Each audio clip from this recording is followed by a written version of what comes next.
একটা ছোট শহরে থাকত রাহুল। সে খুব শান্ত স্বভাবের ছেলে।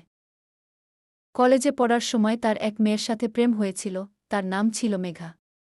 তারা দুজনেই একে অপরকে খুব ভালোবাসত। কিন্তু রাহুলের পরিবার এই সম্পর্ক মেনে নেয়নি। তাই পরিবার ঠিক করে রাহুলের বিয়ে দেবে অন্য এক মেয়ের সাথে। মেয়েটির নাম ছিল স্নিগ্ধা।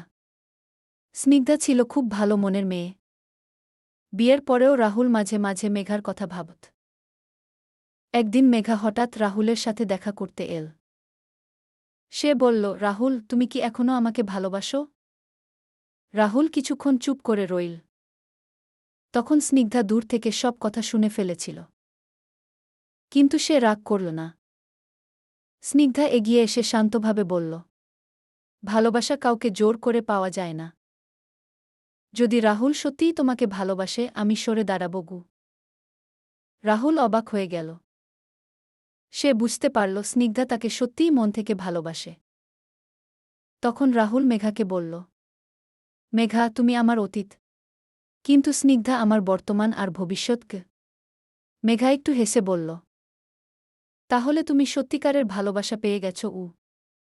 এই বলে মেঘা চলে গেল। আর সেদিন থেকে রাহুল বুঝল, সত্যিকারের ভালোবাসা হলো যে তোমাকে বুঝে, তোমার পাশে থাকে। সত্যিকারের ভালোবাসা কখনো জোর করে হয় না।